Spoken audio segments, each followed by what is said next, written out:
Le film commence avec Yoon Ji-woo qui célèbre son anniversaire. Avant de partir pour l'école, elle fait un peu d'exercice dans sa chambre en écoutant sa musique préférée. C'est sa façon de commencer la journée.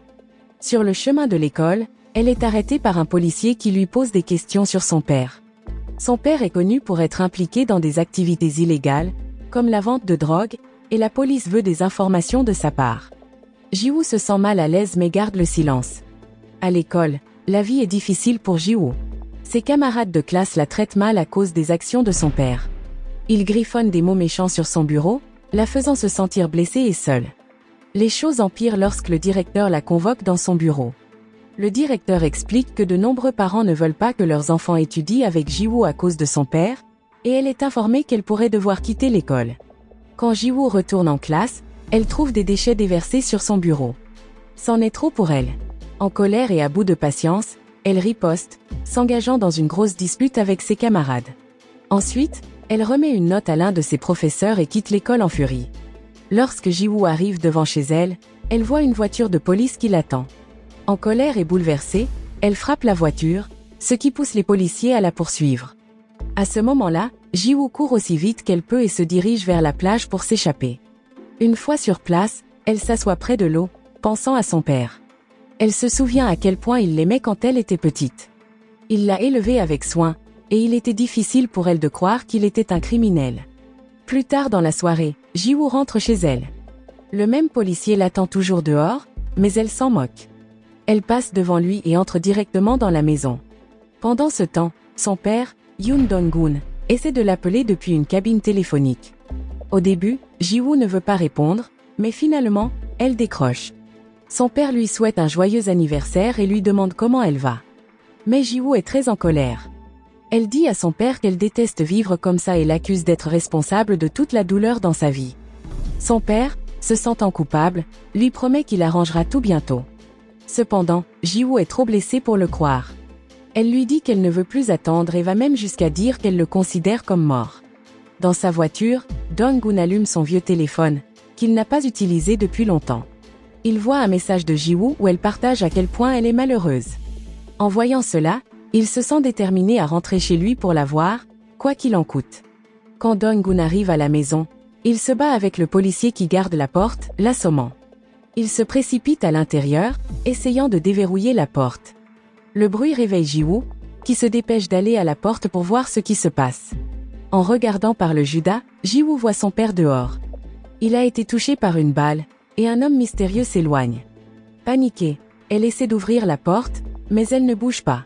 Son père la maintenait fermée pour la protéger. À travers la porte, Dong-gun s'excuse auprès de Ji-woo.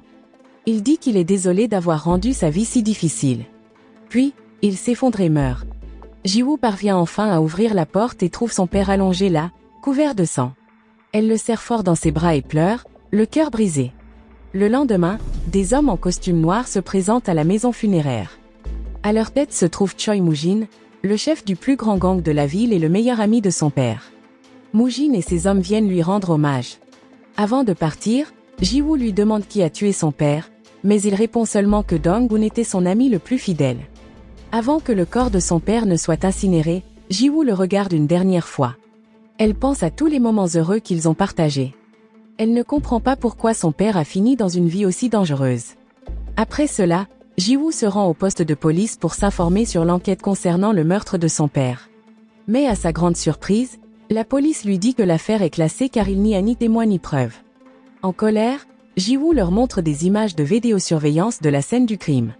Au lieu de l'aider, l'officier la réprimande et dit que c'est la faute de son père d'être un criminel. Ce soir-là, les hommes de Moo-jin lui disent que Ji-woo veut le voir. Il accepte de la recevoir. Dans son quartier général, Ji-woo voit des gens compter de l'argent et emballer de la drogue. Quand elle rencontre Moo-jin, elle lui remet les images de vidéosurveillance et le supplie de trouver l'assassin de son père. Elle lui dit qu'elle veut se venger elle-même. En entendant cela, Moo-jin se leva, lui tendit un couteau et lui dit de le blesser si elle était sérieuse à propos de tuer. Ji-woo resta figée, car elle ne pouvait pas le faire. Voyant cela, Moo-jin dit qu'il ne l'aiderait pas et lui ordonna de partir. Quand Ji-woo rentra chez elle, elle entendit soudainement frapper à la porte. En regardant par le Judas, elle vit une personne en manteau noir, la même qu'elle avait vue la nuit où son père avait été tué. Effrayée, Elle se cacha sous sa couverture jusqu'à ce que la personne parte. Mais ensuite, rassemblant son courage, Ji-woo décida de suivre cette personne. Elle attrapa un club de golf et courut dehors, mais quand elle arriva, la personne avait disparu. Malgré cela, Ji-woo n'abandonna pas. Elle commença à chercher le meurtrier de son père en affichant des posters avec l'image de la vidéosurveillance sur les murs de la ville. Les posters promettaient une récompense de 5 millions de wons à quiconque pourrait lui donner des informations sur la personne sur la photo. Le lendemain, Moo-jin remarqua un poster sur un mur avec le message de Ji-woo concernant la recherche du meurtrier de son père. Voyant cela, il décida d'agir. Pendant ce temps, Ji-woo reçut un appel de quelqu'un prétendant avoir des informations sur le tueur. Excitée mais prudente, elle prit un petit canif et partit rencontrer le mystérieux appelant. Quand Ji-woo arriva au lieu de rendez-vous, elle réalisa que c'était un piège. L'appelant n'était qu'un voyou de la ville avec son gang, essayant de lui voler son argent. Ils l'attaquèrent et l'enfermèrent dans le coffre de leur voiture. À l'intérieur, Ji-woo entendit la voiture s'arrêter. Elle réussit à ouvrir le coffre et essaya de se défendre. À sa grande surprise, ce n'était plus le gang dehors, mais Moo-jin. Ces hommes avaient déjà battu les voyous. Là, Moo-jin dit à Ji-woo d'arrêter de chercher le meurtrier de son père et de vivre une meilleure vie. Mais Ji-woo refusa. Elle se sentait coupable envers son père et ne voulait pas que la police ignore son meurtre. Voyant sa détermination, Moo-jin dit que si elle voulait vraiment se venger, elle devait apprendre à se battre et à tuer. Peu après, Moo-jin emmena Ji-woo dans un terrain d'entraînement près de la mer, à côté d'un port. C'était là que les combattants de son organisation s'entraînaient avant de travailler pour lui. Il expliqua qu'elle devrait s'entraîner dur si elle voulait les rejoindre. Ensuite, il ordonna à ses hommes de commencer à entraîner Ji-woo. Les hommes furent choqués, car c'était la première fois qu'une femme rejoignait leur entraînement. Le lendemain, Jung Tae-ju, le bras droit de Moo-jin, lui dit qu'il n'était pas d'accord pour laisser Ji-woo s'entraîner ou faire partie de leur groupe. Mais Moo-jin resta ferme, disant qu'il l'aiderait à obtenir la vengeance qu'elle désirait. Sur le terrain d'entraînement, Ji-woo fut emmené dans une pièce par un homme nommé Do Gang-jae. Il lui dit que, pour l'instant, son travail était de laver et de nettoyer la zone d'entraînement. Il ajouta que si elle faisait ses preuves, elle pourrait être transférée dans un meilleur endroit. Certains des hommes de Moo-jin étaient très durs envers Ji-woo. L'un d'eux essaya même de lui faire du mal, ce qui déclencha une bagarre. Heureusement, d'autres hommes intervinrent et arrêtèrent tout avant que cela n'empire. Déterminé à ne pas perdre de temps, Ji-woo s'entraîna seul chaque nuit. Un soir, Moo-jin vint vérifier ses progrès. Il lui demanda si elle voulait toujours continuer. Ji-woo répondit fermement qu'elle ferait tout pour devenir plus forte. Impressionné par sa détermination, Moo-jin commença à lui enseigner des techniques de survie. Il lui montra les points faibles du corps humain et l'entraîna aux techniques de combat. Jour après jour, Ji-woo devint plus forte, et Moo-jin surveilla de près ses progrès. Enfin, le grand jour arriva.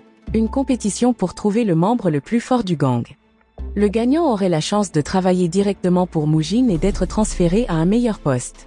Le défi était simple, celui qui pourrait tenir bon et se battre jusqu'à la fin serait déclaré vainqueur. Pendant le combat, Gang-jae fit de son mieux pour rester fort, mais Ji-woo n'abandonna pas. Elle réussit à se relever et à se battre. Gang-jae essaya de l'attaquer à nouveau, mais finalement, Ji-woo gagna, et Gang-jae fut mis KO. Quand Gang-jae se réveilla, il était dans sa chambre. Ses amis le taquinaient et repassaient la vidéo de son combat. Se sentant embarrassé et contrarié d'avoir été battu par Ji-woo, Gang-jae décida de monter un plan méchant contre elle et convainquit ses amis de le rejoindre. Pendant ce temps, quelqu'un avait secrètement mis quelque chose d'étrange dans l'eau de Ji-woo, ce qui la rendit faible et étourdie. Alors qu'elle essayait de se reposer, Gang-jae et ses amis décidèrent d'aller dans sa chambre. Mais l'un de ses amis essaya de les arrêter, leur disant que c'était mal. Et Ji-woo, même si elle ne se sentait pas bien, réussit à rester forte et à se défendre. Le bruit de la bagarre attira l'attention de Tae-ju. Il se précipita dans la chambre de Ji-woo et arrêta Gang-jae et ses amis. Tae-ju emmena ensuite Gang-jae devant Moo-jin et lui raconta ce qui s'était passé. Moo-jin était très en colère contre Gang-jae pour son comportement. Pour montrer à quel point il était sérieux, Moo-jin le réprimanda et lui donna un avertissement sévère. Gang-jae réalisa son erreur et s'excusa, comprenant que ses actions étaient mauvaises. Dans sa chambre, Ji-woo pleurait doucement en rassemblant soigneusement les cendres de son père. Un peu plus tard, Tae-ju vint sur le terrain d'entraînement pour lui parler. Il l'accusa d'avoir battu Gang-jae et lui dit qu'elle et son père n'avaient pas leur place dans le monde des criminels. Il lui suggéra d'abandonner et de partir, mais Ji-woo refusa fermement. Plus tard, Ji-woo fut emmené dans un petit bar par Moo-jin. Il lui expliqua que c'était l'endroit préféré de son père pour se détendre. Ensuite, il lui donna une nouvelle identité. Désormais, Ji-woo serait connu sous le nom de Oh Hee-jin, car, selon Moo-jin, l'ancienne Ji-woo n'existait plus après les actions de Gang-jae. Moo-jin lui donna également un pistolet, le même qu'elle avait trouvé après la mort de son père. Il révéla une nouvelle choquante, le meurtrier de son père était un policier. Pour découvrir la vérité, Moo-jin organisa l'entrée de Hee-jin à l'académie de police afin qu'elle trouve la personne responsable. Avec le temps, Hee-jin s'entraîna plus dur que jamais. Elle devint experte dans l'utilisation de toutes sortes d'armes et se prépara à la vengeance. Elle se fit même tatouer le symbole de l'organisation sur la poitrine, signifiant qu'elle faisait désormais partie du groupe de Moo-jin. À partir de ce moment, elle ne pouvait plus les trahir ou révéler qui elle était vraiment. 3 ans plus tard, Hee-jin intégra enfin l'académie de police et rejoignit l'unité criminelle. Un jour, elle fut envoyée en mission pour attraper un suspect de meurtre qui se cachait depuis longtemps. Avant d'entrer dans une boîte de nuit où le suspect avait été vu pour la dernière fois, Hee-jin demanda à son ami d'appeler des renforts pendant qu'elle entrait à l'intérieur. Dans le club, le suspect négociait secrètement avec un autre homme pour vendre de la drogue. Là, Hee-jin commença à vérifier les pièces une par une. Dans une pièce, elle trouva une femme qui avait pris trop de drogue et était très malade. Hee-jin l'aida rapidement. Ensuite, Hee-jin tomba sur une pièce où un groupe d'hommes échangeait de la drogue. Sans hésiter, elle intervint, et une bagarre éclata. Elle se battit courageusement pour les arrêter. Peu après, les renforts de la police arrivèrent. Hee-jin réussit à menotter le suspect juste à temps. Cependant, un autre officier nommé Jeon Pil-do apparut, et il n'était pas content. Il expliqua qu'il travaillait sous couverture sur cette affaire depuis 6 mois, et que les actions de Hee-jin avaient ruiné son plan. Pil-do, qui faisait partie de l'unité des stupéfiants, se disputa avec elle pour savoir qui devrait prendre en charge le suspect. Finalement, leur capitaine intervint et dit à Hee-jin de laisser Pil-do s'occuper de l'affaire. Pil-do, toujours en colère, lui dit qu'il ne voulait plus la voir avant de s'en aller. Dans une autre partie de la ville, une bagarre de gang éclata, et Moo-jin marcha calmement à travers le chaos. Il était là pour trouver l'un de ses partenaires, qui avait trahi l'organisation en vendant secrètement de la drogue à d'autres. Quand Moo-jin le confronta, l'homme supplia son pardon, mais Moo-jin ne montra aucune pitié et mit fin à sa vie. Le lendemain, Hee-jin se rendit au quartier général de la police d'Incheon. Elle avait décidé de se porter volontaire pour l'unité des stupéfiants. Là, elle rencontra le chef de l'unité, le capitaine Cha-gyo. Quand elle vit son visage, elle se souvint de l'homme qui était venu chez elle portant la même veste que le meurtrier de son père. Après avoir examiné son profil et ses compétences, le capitaine Cha l'accepta dans l'équipe. Il lui dit qu'elle commencerait officiellement la semaine suivante. Ce soir-là, Hee-jin rendit visite à Moo-jin pour lui annoncer qu'elle avait été acceptée dans l'unité des stupéfiants. Elle lui parla également de ses soupçons selon lesquels le capitaine Cha pourrait être lié à la mort de son père à cause de la veste qu'il portait. Moo-jin partagea alors une histoire sur son père. Il expliqua que lors d'une dangereuse bagarre de gang dans le passé, le père de Hee-jin était resté à ses côtés alors que tout le monde s'enfuyait. Son père avait sauvé la vie de Moo-jin, et ils avaient même pris une photo ensemble, que Moo-jin gardait sur son bureau. Pour honorer son père, Moo-jin donna à Hee-jin le couteau de son père et lui dit de l'utiliser pour faire justice en trouvant et en confrontant le meurtrier de son père. Au poste de police, un homme nommé Chang-go était interrogé. Les officiers voulaient qu'il révèle ses amis et son patron, mais Chang-go évitait de répondre directement. Au lieu de cela, il parla de quelqu'un nommé Mango, qui avait créé une nouvelle drogue déguisée en bonbon. Plus tard, Pil-do croisa Hee-jin dans le couloir. Elle lui dit qu'elle avait rejoint l'unité des stupéfiants. Pil-do n'était pas content. Il alla voir le capitaine Cha et se plaignit, disant qu'avoir une femme dans l'équipe ne ferait que les ralentir. Le capitaine Cha essaya de le calmer, disant que Hee-jin ne tiendrait peut-être pas plus d'1 mois. À contre-cœur, Pil-do accepta de la laisser rester, bien qu'il ne soit pas ravi. Pendant ce temps, le capitaine Cha travaillait sur une affaire impliquant un homme retrouvé dans sa voiture, semblant s'être suicidé. En réalité, l'homme avait été tué par Moo-jin en utilisant du gaz toxique, mais Moo-jin avait fait en sorte que cela ressemble à un accident. Ailleurs, Tae-ju parla à Moo-jin, exprimant ses doutes sur la loyauté de Hee-jin. Mais Moo-jin l'assura qu'il lui faisait confiance. Il croyait qu'elle l'aiderait à se venger et qu'elle pourrait aussi être une arme précieuse pour leur organisation. De son côté, Pildo et son équipe étaient en mission pour attraper un trafiquant de drogue nommé Mango. Cependant, Pildo dit à Ijin d'y aller seule pour s'en occuper. Agacée, Ijin entra dans l'endroit toute seule. Quand elle montra sa carte de police, la situation devint rapidement dangereuse, et un des hommes l'attaqua, déclenchant une bagarre. Ce que Ijin ignorait, c'est que Pildo l'avait envoyé comme appât. Il espérait que Mango essaierait de s'échapper pour que l'équipe puisse l'attraper dehors.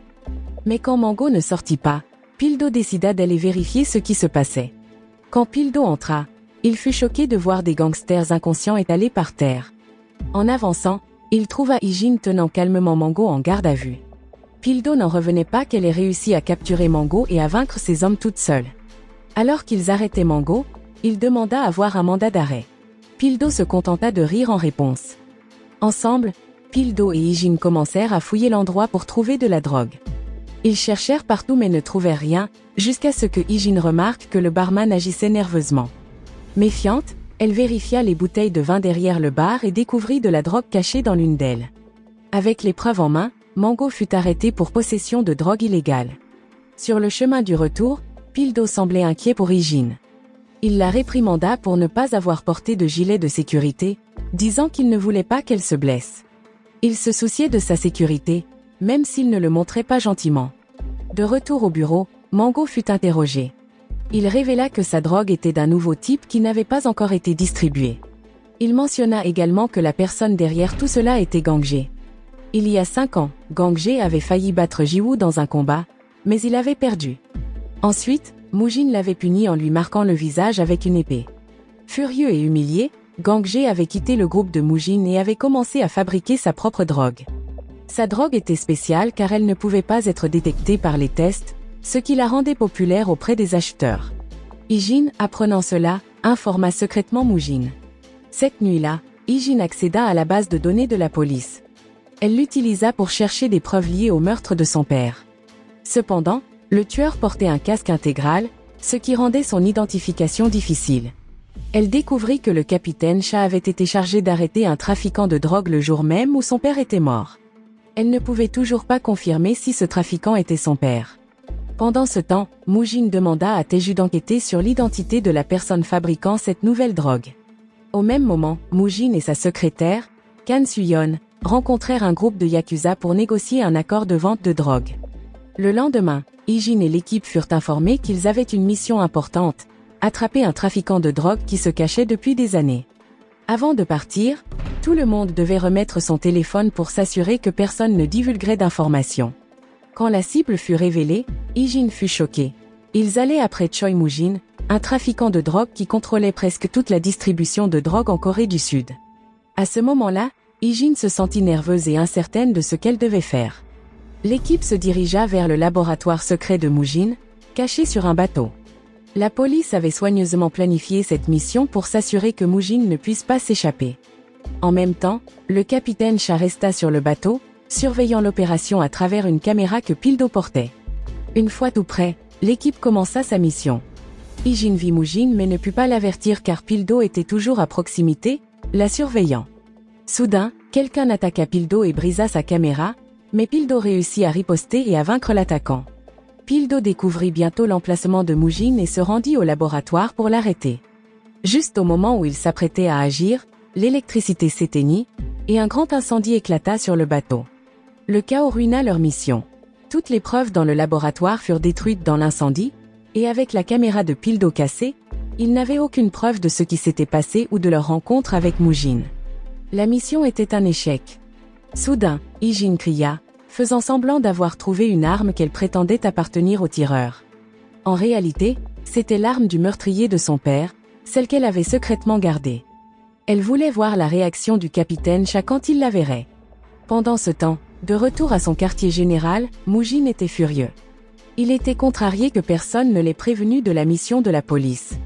Taeju demanda pourquoi Ijin ne les avait pas informés à l'avance. Ailleurs, Ijin continua d'essayer d'appeler Mujin en utilisant un numéro secret, mais il ne répondit pas. Il savait que l'appel venait d'elle et choisit de l'ignorer. Au même moment, la police interrogeait les personnes qu'ils avaient arrêtées sur le bateau.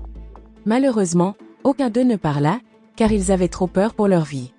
Ensuite, le capitaine Cha commença à se méfier de l'incident de tir qui avait permis à Moujine de s'échapper. Pour enquêter davantage, il vérifia toutes les armes de ses hommes. Étonnamment, il découvrit qu'aucune arme n'avait de balles manquantes, ce qui ne fit qu'accroître sa curiosité sur ce qui s'était réellement passé. Après le départ du capitaine Cha, Ijin demanda à Pildo pourquoi il était si déterminé à attraper Moujine. Pildo lui montra les détails de leur mission de longue durée. Depuis 11 ans, Moujine était leur cible principale. Il était le chef du plus grand gang d'Inchon et contrôlait presque tout le trafic de drogue en Corée du Sud. Malgré cela, Moujine était un maître pour cacher les preuves, c'est pourquoi il n'avait jamais été arrêté. Ijin fut choquée quand elle vit une photo de son père dans les dossiers de l'opération. Pildo expliqua que son père était le meilleur ami de Moujine, qui avait été tué 5 ans plus tôt. Plus tard, Pildo, Ijin et quelques collègues allèrent dans un café pour se détendre et partager des verres. Ils discutèrent de la raison pour laquelle le capitaine Cha semblait si déterminé à attraper Moujine. Une personne mentionna que le meilleur ami du capitaine Cha avait été tué par Moujine, et qu'il cherchait à se venger. Cependant, personne ne savait qui était vraiment le meilleur ami du capitaine Cha. Peu après, Ijin s'éloigna un moment pour appeler Moujine à nouveau, et cette fois, il répondit.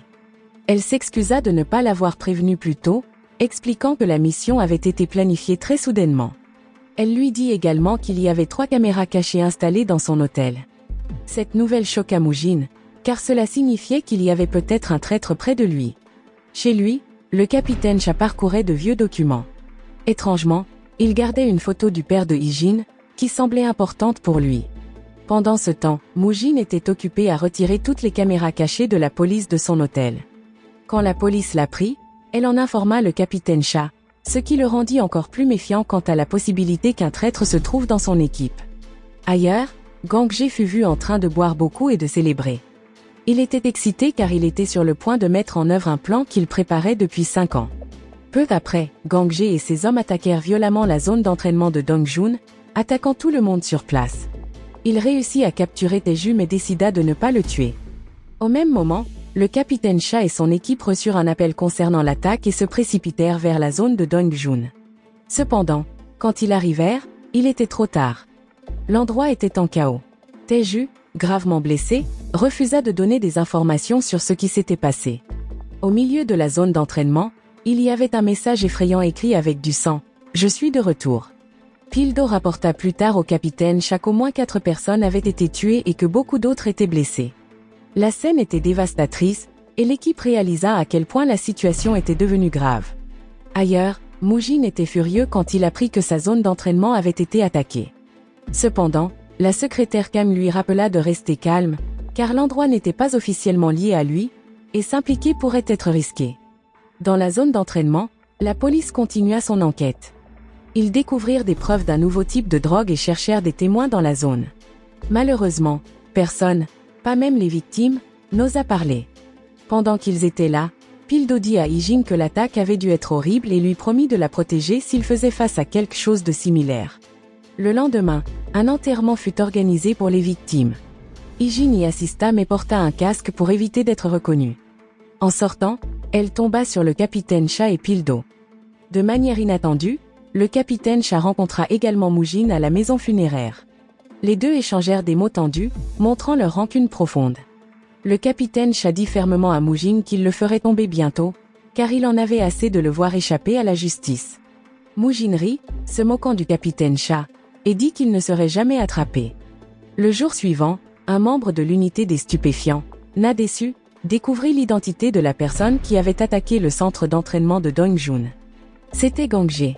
Le capitaine Cha expliqua que Gang Ge faisait autrefois partie du groupe de Dongjun, mais qu'il y a 4 ans, on pensait qu'il était mort pendant un entraînement. Le capitaine Cha était certain que Moujine ferait bientôt un mouvement. Pour l'attraper, il ordonna la libération de Mango comme appât. Ijin protesta, disant que c'était trop dangereux et pourrait mettre des vies en danger, mais le capitaine Cha refusa de l'écouter. Ailleurs, Moujine reçut un message de Ijin l'avertissant du plan du capitaine Cha. Après l'avoir lu, il annula rapidement sa mission pour éviter de tomber dans un piège. Pendant ce temps, au poste de police, le capitaine Cha et son équipe étaient perplexes quant à l'absence d'action du groupe de Moujine. Le capitaine Cha rit et dit que la chute de Moujine était inévitable car quelqu'un dans son organisation le trahissait. Plus tard, Moujine reçut un autre message de Ijin, disant qu'un traître prévoyait de rencontrer le capitaine Cha.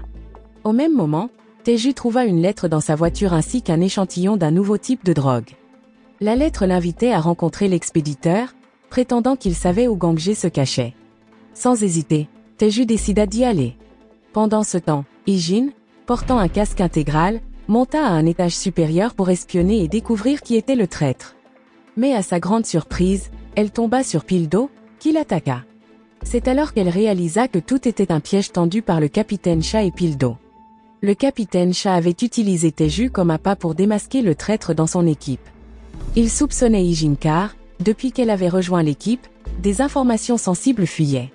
Le capitaine Cha était déterminé à découvrir la vérité. Pendant ce temps, Hee-jin, se sentant blessée et frustrée, informa Mujin que Taeju venait de rencontrer le capitaine Cha. Elle l'avertit d'être prudent et d'éviter d'agir de manière impulsive. Le lendemain matin, Hee-jin apprit qui était le propriétaire de l'arme utilisée pour tuer son père. Décidée à obtenir des réponses, elle se précipita au bureau, portant un couteau, prête à se venger. Elle confronta le capitaine Cha, lui demandant des informations sur quelqu'un nommé Jong-su. Juste au moment où elle s'apprêtait à agir, Pil-do entra, et elle décida de se retenir.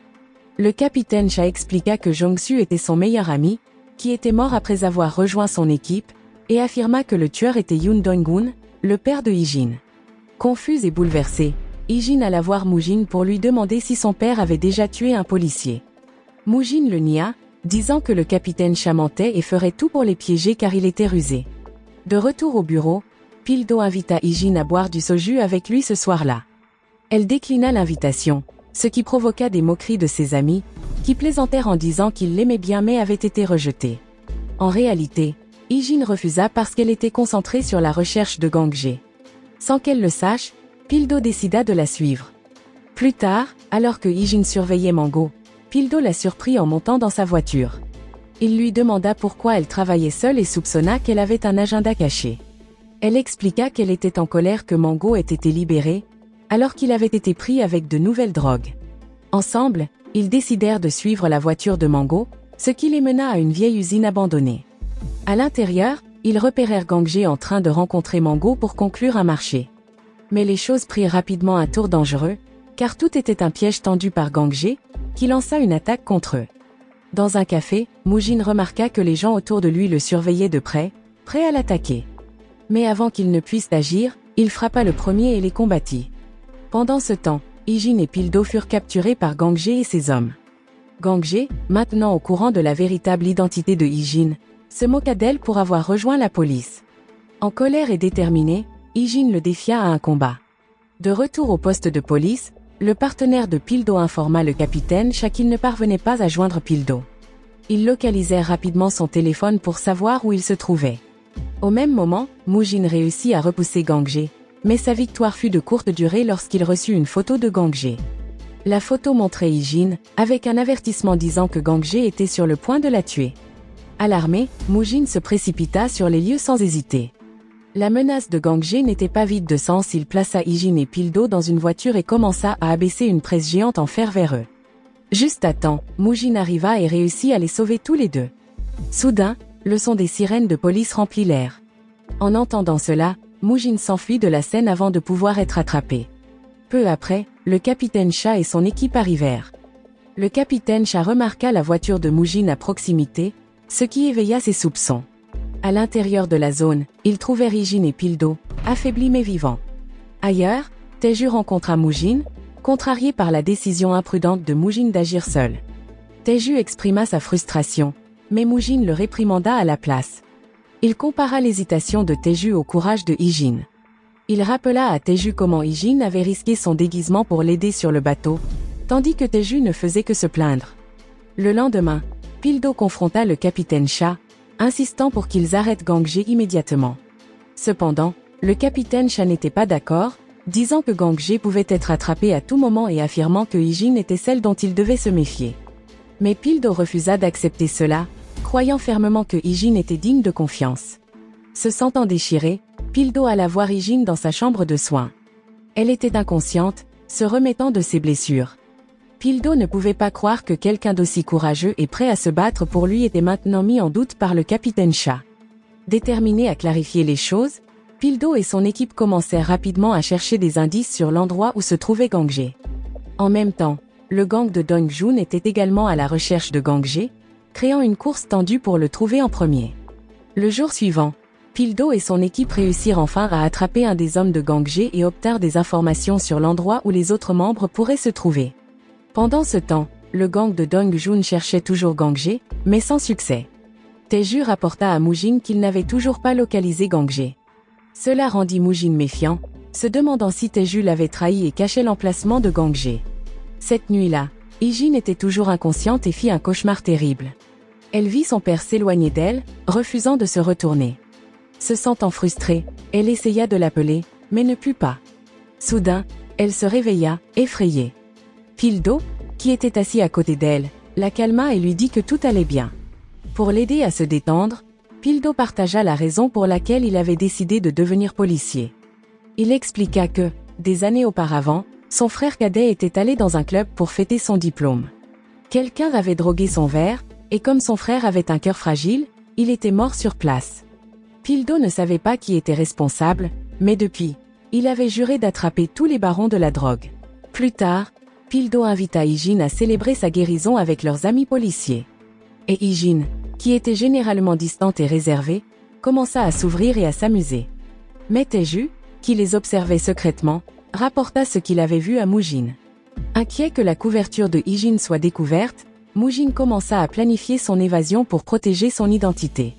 Au poste de police, le capitaine Cha inspecta la voiture qui avait été sous la presse cette nuit-là. Pendant l'inspection, il remarqua quelque chose d'étrange. Méfiant, il ordonna à quelqu'un de tracer tous les appels téléphoniques que Hee-jin avait récemment passés. Au même moment, Mujin appela Hee-jin, lui disant de faire ses valises car il prévoyait de l'envoyer à l'étranger pour la protéger. Cependant, Hee-jin refusa, disant qu'elle voulait d'abord terminer sa mission. Le lendemain matin, Hee-jin retourna au travail et rejoignit son équipe. Ils avaient réussi à arrêter plusieurs suspects du gang de Gang G. Pildo était excité, lui disant qu'ils étaient proches d'attraper Gang G. Pendant qu'il parlait, un homme nommé Jo Jin-se, un détective de police, salua Hee-jin. C'était le même détective qui avait poursuivi son père 5 ans auparavant. Le capitaine Cha remarqua à quel point ils semblaient à l'aise ensemble et soupçonna qu'ils se connaissaient déjà. Jin-se admit qu'il avait déjà rencontré Hee-jin auparavant, quand il était un agent travaillant sur des crimes graves. Voulant garder les choses légères, Jin-se lui donna sa carte de visite et l'invita à manger un jour. Après cela, le capitaine Cha invita Jin-se à une discussion privée. Il lui demanda s'il avait réussi à trouver la fille de Dong-gun et mentionna que l'arme disparue de Dong-gun était réapparue soudainement. Étonnamment, Jin-se affirma qu'il ne connaissait pas la fille de Dong-gun. Il mit rapidement fin à la conversation, disant qu'il voulait rentrer chez lui. Sur le chemin, Hee-jin l'arrêta et lui demanda pourquoi il faisait semblant de ne pas la reconnaître. Jin-se sourit et lui dit tranquillement que le capitaine Cha était en réalité le meurtrier de son père. Sans en dire plus, il s'éloigna. De loin, le capitaine Cha les observait attentivement. Pendant ce temps, Jin-se alla rencontrer Mujin au port. Il s'avéra que Jin-se était l'informateur de Mujin au sein de la police. Il révéla qu'il savait que Mujin avait secrètement placé Hee-jin dans la police. Jin-se menaça ensuite Mujin, disant qu'il révélerait la véritable identité de Hee-jin à moins que Mujin ne lui donne plus de drogue. Le soir, Hee-jin alla voir Mango. Elle le menaça pour avoir donné des informations la concernant à Gang G. Elle offrit à Mango 2 choix, soit il serait arrêté pour tentative de meurtre, soit elle dirait à Mujin que Mango était l'un des hommes de Gang G qui avait attaqué son groupe. Effrayé, Mango décida de donner à Hee-jin des informations sur l'emplacement de Gang G. Sans hésiter, Hee-jin transmit ces informations à Mujin. Cependant, Mango rapporta secrètement tout à Gang G. Gang G appela alors le capitaine Cha, sachant que celui-ci voulait attraper Mujin. Gang G proposa un marché. Il révélerait l'emplacement de Mujin si le capitaine Cha acceptait de le laisser partir. Pendant ce temps, Mujin se préparait à se rendre à l'endroit que Hee-jin avait mentionné. Taeju, cependant, était méfiant et pensait que cela pouvait être un piège, puisque les informations venaient de Hee-jin. Mais Mujin lui faisait confiance et décida d'y aller quand même. Avant de partir, il dit à Taeju de rester en arrière et de s'occuper du gang au cas où quelque chose lui arriverait. Le jour de la rencontre, Gang G arriva sur les lieux et essaya d'appeler le capitaine Cha. Mais le capitaine Cha ne répondit pas, car lui et son équipe étaient déjà sur place, caché et prêt à capturer à la fois Gang-jae et Mujin. Peu après, Mujin et son gang arrivèrent sur les lieux. Les deux plus grands gangs de Corée engagèrent un combat acharné, essayant de prouver qui était le plus fort. Alors que le combat se poursuivait, le capitaine Cha ordonna à son équipe d'intervenir et d'arrêter tout le monde, en particulier Gang-jae et Mujin. Pendant ce temps, Gang-jae et Mujin étaient dans un combat intense, tous deux déterminés à gagner. Ijin vit ce qui se passait et voulut aider Mujin. Elle pointa son arme sur Gang-jae mais s'arrêta lorsqu'il tomba au sol. Ensuite, Gang-jae sortit un petit couteau de sa chaussure et blessa Mujin. Ijin pointa rapidement son arme sur Gang-jae et dit à Mujin de se mettre en sécurité. Mais Gang-jae se moqua d'elle, ridiculisant la situation. Ijin se sentit incertaine et submergée par ce qui se passait. À ce moment-là, Pildo arriva et vit Ijin tenant l'arme. Il lui dit calmement de la poser. Sentant que la police était proche, Gang-jae commença à dire des choses pour semer le trouble. Mais avant que quoi que ce soit d'autre ne se produise, Ijin prit une décision rapide et mit fin à Gang-jae, mettant un terme à la situation. En s'enfuyant, Mujin faillit être attrapé par le capitaine Cha, mais Taeju arriva juste à temps avec une voiture pour le sauver. Taeju conduisit Mujin dans un tunnel, où Mujin confia temporairement toutes ses responsabilités à Taeju, disant qu'il avait besoin de temps pour se remettre. Après avoir roulé un moment, Mujin atteignit un temple, où un moine soigna ses blessures. Le lendemain, Ijin était profondément troublée après avoir pris une vie pour la première fois. Elle ne pouvait pas s'empêcher de penser à Gang-jae. Cette nuit-là, Pildo lui rendit visite chez elle, apportant de la nourriture car il savait qu'elle était encore secouée. Il lui dit doucement de ne pas rester seule lorsque la première neige tomberait, car il ferait très froid. Pildo évita de mentionner l'événement tragique et se concentra sur la réconforter. Cependant, Ijin, inquiète que son secret soit découvert, décida de créer une histoire pour protéger son identité. Elle raconta à Pildo que, dans le passé, Gang-jae avait essayé de lui faire du mal et lui avait donné de la drogue. Elle lui montra même des cicatrices sur ses mains comme preuve. Ijin dit que c'était pour cette raison qu'elle avait décidé de devenir policière. Pildo se sentit désolé pour elle et crut son histoire sans la remettre en question. Pendant ce temps, au temple, Mujin découvrit que le moine qui l'aidait était un vieil ami qui avait tourné la page et était devenu moine bouddhiste. Le moine conseilla à Mujin de rester et de se reposer quelques jours de plus jusqu'à ce qu'il soit complètement guéri. Au même moment, le capitaine Cha rassembla son équipe pour chercher Mujin dans toutes les zones où il pensait qu'il pourrait se cacher. Pendant ce temps, Ijin reçut une lettre adressée à son ancien nom, Jiwoo. Quand elle l'ouvrit, elle fut choquée de trouver une photo de son père portant un uniforme de police avec le nom Song Jong-soo, le même nom que celui du propriétaire de l'arme. Soudain, elle se souvint des paroles de Gang-jae, l'appelant stupide. Il s'avéra que la lettre venait de Gang-jae avant sa mort. Peu après, elle reçut un message vocal de Mujin lui demandant de le rencontrer. Quand Ijin arriva au temple où Mujin se cachait, elle lui montra la photo de son père en uniforme de police et lui demanda si son père avait été policier. Là, Mujin expliqua que son père avait été envoyé à l'origine par le capitaine Cha pour espionner le gang. Mais plus tard, son père avait choisi de rejoindre le gang de Mujin et lui avait même sauvé la vie. À partir de ce moment, ils étaient devenus de proches amis. Pour se protéger, son père avait utilisé plusieurs noms, donc Song Jong-soo. Mujin partagea également comment, dans le passé, il voyait souvent le père de Ijin s'éclipser avec un grand sourire, portant beaucoup de nourriture. C'est à ce moment-là que Mujin réalisa que son père avait une fille et s'occupait d'elle. Il décida qu'il l'aiderait à prendre soin d'elle après la mort de son père. Mujin termina son récit en disant que le capitaine Cha était celui qui avait tué son père. Il croyait que cela s'était produit parce que quelqu'un de son propre gang l'avait trahi. Ijin se sentit encore plus confuse qu'avant. Plus tôt, le capitaine Cha, qui ne savait pas qu'elle était la fille de Jong-soo, lui avait dit que son père avait été tué par l'un des hommes de Mujin. Maintenant, elle ne savait plus qui croire. Dans un petit café, Pildo s'assit avec le capitaine Cha, qui était très ivre. Le capitaine Cha avait l'air fatigué et désespéré parce qu'il n'avait toujours pas attrapé Mujin. Pildo essaya de le remonter, lui disant de ne pas abandonner. Pendant ce temps, Mujin, furieux que Ijin n'ait pas terminé sa mission, ordonna à Taeju de se débarrasser du capitaine Cha. Plus tard, Pildo ramena le capitaine Cha ivre à son appartement. Une fois sûr que le capitaine Cha était en sécurité, Pildo partit. Peu après, un homme s'introduisit dans l'appartement du capitaine Cha et l'attaqua. Au même moment, Ijin rentrait chez elle quand elle heurta accidentellement l'homme, mais elle n'y prêta pas trop attention. Cependant, Quand elle vit du sang sur la poignée de porte, elle se dépêcha d'entrer. Soudain, le capitaine Cha, pensant que Hee-jin était l'une des personnes de Moo-jin envoyées pour le tuer, lui tira dessus. Mais Hee-jin lui dit qu'elle était là pour se venger de la mort de son père. En entendant cela, le capitaine Cha resta silencieux. Le capitaine Cha, gravement blessé et luttant pour respirer, tendit une enveloppe à Hee-jin. Il lui dit de partir vite avant que la police n'arrive pour l'arrêter. Bien que confuse, Hee-jin écouta et s'enfuit. Quelques instants plus tard, Pildo arriva à l'appartement du capitaine Cha. Une fois dans sa voiture, Hee-jin ouvrit l'enveloppe pour voir ce qu'il y avait à l'intérieur. Elle trouva un dossier qui révélait le passé de son père. Il avait été un policier infiltré essayant d'attraper Moo-jin. Le déguisement de son père était si convaincant qu'il était devenu l'un des amis les plus proches de Moo-jin. Pour l'anniversaire de Moo-jin, son père lui avait offert un briquet en cadeau. Moo-jin l'aimait tellement qu'il le portait toujours, même quand il était avec son père.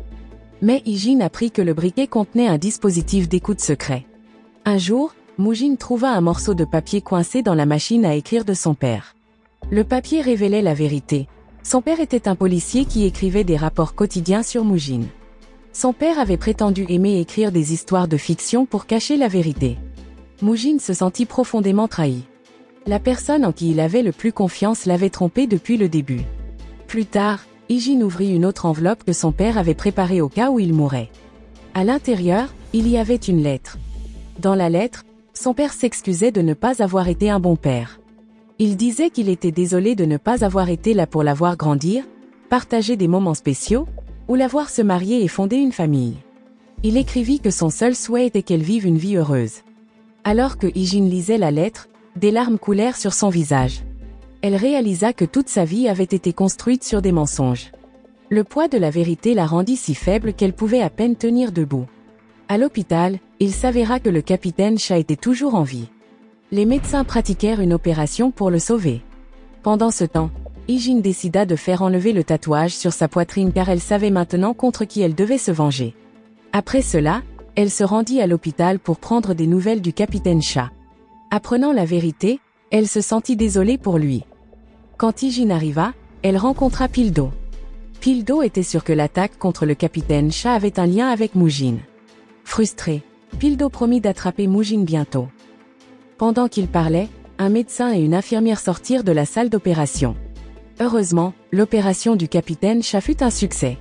Ailleurs, Tae-ju informe Moo-jin que le capitaine Cha a survécu. Il mentionne également que Hee-jin était sur les lieux de l'attaque.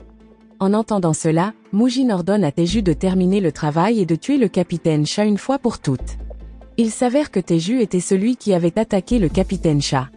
Maintenant, Tae-ju soigne sa main blessée, tandis que Hee-jin pense sa main, effleurée par la balle du capitaine Cha. Au poste de police, Pildo examine des photos de l'attaque contre le capitaine Cha. En les regardant, il se souvient soudain du moment où Hee-jin avait tiré sur Gang-je. Pendant un instant, il commence à la suspecter, mais cette pensée s'efface rapidement. Pendant ce temps, au temple, Moo-jin reçoit un rapport de sa secrétaire concernant la mort de Gang-je. Elle l'avertit de rester calme et de ne pas faire de mouvements imprudents. Peu après, Moo-jin découvre que Pildo a caché des preuves montrant que Hee-jin était celle qui avait tué Gang-je. Alors que Hee-jin se prépare à quitter sa maison, elle est attaquée par les hommes de Tae-ju, envoyés pour la tuer. Heureusement, elle riposte et les vainc tous. Mais ensuite, Tae-ju lui-même entre chez elle. Avant d'attaquer, il lui dit qu'il a toujours voulu tuer quiconque trahissait Moo-jin. Cependant, Moo-jin insistait toujours pour s'occuper lui-même des traîtres. En entendant cela, Hee-jin n'attend pas et frappe la première. En profitant de la main blessée de Tae-ju, Hee-jin parvient à le maîtriser.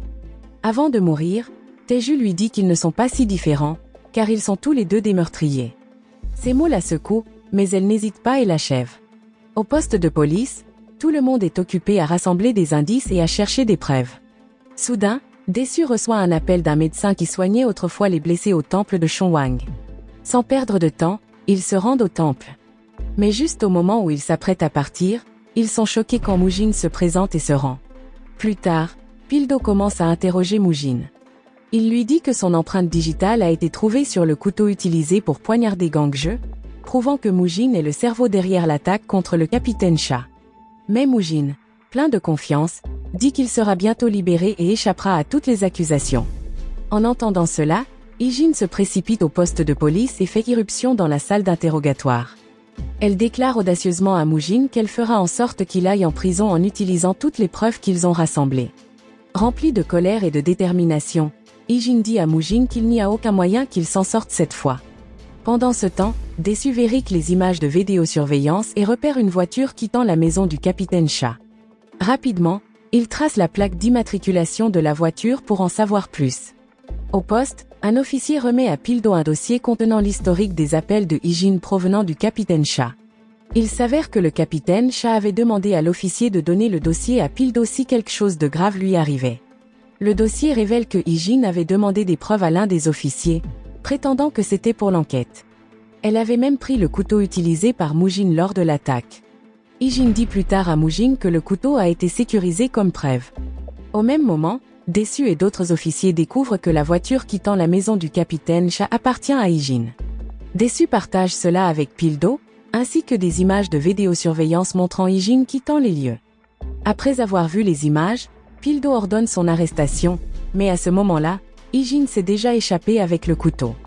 Pendant ce temps, Moo-jin et sa secrétaire quittent le poste. Sans preuve solide, Pil-do ne peut pas le garder en détention. Secrètement, Moo-jin avait testé Hee-jin pour voir si elle lui était toujours fidèle. Au poste de police, tout le monde est sous le choc et panique. Peu après, les officiers fouillent le bureau de Hee-jin, incapables de croire qu'elle a attaqué le capitaine Cha. Déçu, furieux, crie sur Pil-do, l'accusant d'avoir eu confiance en elle. Pil-do reste silencieux, repensant à toutes les choses étranges que Hee-jin avait dites. En reconstituant les pièces du puzzle, Pil-do devient de plus en plus en colère et dirige sa colère vers Moo-jin. Dans son quartier général, Moo-jin apprend que Hee-jin a tué Tae-ju et ses hommes. Il réalise qu'elle ne l'a pas aidé à s'échapper du poste de police par loyauté. Au lieu de cela, elle voulait prendre les choses en main et régler ses comptes avec lui personnellement. Comprenant cela, Moo-jin ordonne à ses hommes de ne pas chercher Hee-jin, sachant qu'elle viendra bientôt à lui. Pendant ce temps, Pil-do est chez le capitaine Cha, inspectant les lieux. Il trouve une enveloppe contenant des reçus pour les frais funéraires des parents de Hee-jin. Quand il remarque l'emplacement de l'enterrement écrit sur le reçu, son téléphone sonne. Un collègue lui dit de se rendre immédiatement chez Hee-jin. Quand Pil-do arrive chez Hee-jin, il est choqué de voir la maison dans un chaos total. L'endroit est en désordre, avec du sang éclaboussé partout. En fouillant, il remarque que l'album photo de famille du père de Hee-jin a disparu. Réalisant quelque chose d'important, Pil-do décide de se rendre sur le lieu de l'enterrement. Peu après, Hee-jin se rend sur la tombe de sa mère, emportant les cendres de son père. Avant de partir, elle avait promis de tout terminer et de se venger. Sur le chemin du retour, elle tombe par surprise sur Pil-do, qui la cherchait. Pil-do l'arrête et lui dit de se rendre. Il dit qu'il est profondément déçu parce qu'elle lui a menti. Pil-do parvient à menotter Hee-jin et l'emmène au poste de police. Quand ils arrivent, ses collègues, y compris Dae-su, sont furieux. Ils se sentent trahis, car ils avaient toujours traité Hee-jin comme de la famille. Au quartier général de Moo-jin, il apprend l'arrestation de Hee-jin. Mais au lieu de célébrer, il ordonne à sa secrétaire de trouver un moyen de la libérer. Il était clair que Moo-jin voulait régler ses comptes avec Hee-jin lui-même. Au poste, Pil-do se rend dans la cellule de détention de Hee-jin. Il l'accuse d'avoir poignardé le capitaine Cha pour cacher ses secrets. Hee-jin, qui était restée silencieuse, parle enfin. Elle dit à Pil-do qu'elle n'a pas blessé le capitaine Cha, bien qu'elle doute qu'il la croie. Le lendemain, la secrétaire Kang rend visite à Hee-jin dans sa cellule. Elle lui transmet un message de Moo-jin, lui demandant de le rencontrer dès qu'elle sera libre. La secrétaire Kang dit ensuite à Pil-do d'emmener Hee-jin à l'hôpital pour qu'elle soit soignée. Pil-do refuse d'abord, mais la secrétaire Kang menace de révéler que quelqu'un du gang de Dong-jun espionnait la police. N'ayant pas le choix, Pil-do accepte et emmène Hee-jin à l'hôpital. Pendant ce temps, Moo-jin ordonne à ses hommes de se préparer à récupérer Hee-jin. À l'hôpital, Hee-jin est soignée par un médecin et une infirmière. À sa grande surprise, l'infirmière est la même femme que Hee-jin avait sauvée lors de sa surdose au club. Alors qu'il attend à l'extérieur de la salle, Pil-do reçoit un appel avec une grande nouvelle. Le capitaine Cha s'est réveillé de son coma. Peu après, Pil-do se précipite pour le voir et accuse Hee-jin d'avoir tenté de le tuer. Cependant, le capitaine Cha explique la vérité. Il raconte à Pil-do l'histoire de Jong-su, un membre du gang de Dong-jun mort il y a 5 ans. Il révèle que Hee-jin est la fille de Jong-su. Elle avait rejoint le gang de Dong-jun pour découvrir la vérité sur la mort de son père. Le capitaine Cha assure à Pildo que Hee-jin ne l'a pas poignardé. Avant que Pildo ne parte, le capitaine Cha lui donne un dernier ordre, aider Hee-jin. De son côté, Hee-jin réussit à se libérer de ses menottes. Une infirmière lui donne discrètement une clé de voiture et lui dit de sortir par la porte latérale. Alors qu'elle essaie de s'échapper, elle est soudainement attaquée, mais riposte et vainc ses agresseurs. Elle se dirige rapidement vers le parking. Juste au moment où elle atteint la voiture, Pildo apparaît et l'arrête. Il lui dit qu'il sait tout maintenant et la supplie de ne pas partir. Mais Hee-jin refuse, déterminée à se venger. Au milieu de leur dispute, Pildo lui passe les menottes au poignet. Avant qu'ils ne puissent régler les choses, les hommes de Mujin arrivent et les encerclent. Ensemble, Hee-jin et Pildo se battent pour atteindre la voiture, sautent dedans et s'enfuient à toute vitesse, laissant les hommes de Mujin derrière eux. Le lendemain, Mujin prépare une cérémonie pour la mort de Taeju quand il apprend que Hee-jin s'est encore échappé. Pendant ce temps, Pildo a emmené Hee-jin dans une maison tranquille près de la plage. À l'intérieur, il l'aide à soigner ses blessures. Pildo lui dit que s'accrocher à la vengeance peut détruire une personne. En entendant ces mots, Hee-jin commence à pleurer et partage tous ses sentiments. Là, Pildo la rassure, disant qu'il sera à ses côtés quoi qu'il arrive. Il lui dit qu'elle n'a pas à tout affronter seule et promet de l'aider jusqu'au bout. Ailleurs, Mujin est assis dans son bureau, perdu dans ses pensées sur le passé. Il prend un pistolet posé sur la machine à écrire que le père de Hee-jin utilisait autrefois. Au même moment, Taeju lui parle de Jong-su rencontrant sa fille, ce qui avait tellement enragé Mujin qu'il avait tiré sur Jong-su juste devant l'appartement de sa fille. Sortant de sa rêverie, Mujin est interrompu par la secrétaire Kang, qui lui dit qu'un mandat d'arrêt a été émis contre lui. Quand elle lui suggère de fuir le pays, Mujin jette soudainement une photo de lui et Jong-su par terre. Contrariée, la secrétaire Kang quitte la pièce. Pendant ce temps, dans la maison près de la plage, Pildo se réveille et pense que Hee-jin s'est enfui. Mais quand il sort, il la trouve debout au bord de l'eau, profitant de l'air frais du matin. Ensuite, ils partent ensemble et se dirigent vers le quartier général de la police d'Incheon. Alors qu'il s'arrête à un feu rouge, Hee-jin dit à Pildo qu'elle suivra son conseil et essaiera de lâcher prise sur sa vengeance. Pildo promet de rester à ses côtés quoi qu'il arrive. Mais avant qu'il ne puisse en dire plus, un tireur ouvre soudainement le feu sur leur voiture, touchant Pildo. Tremblante de peur et de colère, Hee-jin attrape son arme et part directement à la recherche de Mujin. Quand elle arrive au quartier général, Hee-jin pointe son arme sur un garde et exige qu'il ouvre la porte. Ensuite, une bagarre éclate alors qu'elle se bat contre les hommes de Mujin, les vainquant tous. Enfin, elle se retrouve face à face avec Choi Mujin, l'homme qui a tué son père. Avec toute la force qui lui reste, Hee-jin pointe son arme sur Mujin, exigeant de savoir pourquoi il a tué son père. Alors que ses yeux tombent sur une photo de son père posée par terre, elle la ramasse et la glisse dans sa poche. Mujin sourit et lui dit qu'il admire son esprit sans peur. Mais Hee-jin n'attend pas, elle l'attaque, déclenchant un combat intense. À ce moment-là, Mujin se révèle être un adversaire redoutable, la maîtrisant facilement. Alors que Mujin boitille vers elle, prêt à en finir, Hee-jin trouve la force de se relever et de le blesser. Enfin, elle venge son père et Pildo. Épuisée mais déterminée, elle s'éloigne. Dans les derniers moments, Hee-jin se rend sur la tombe de ses parents.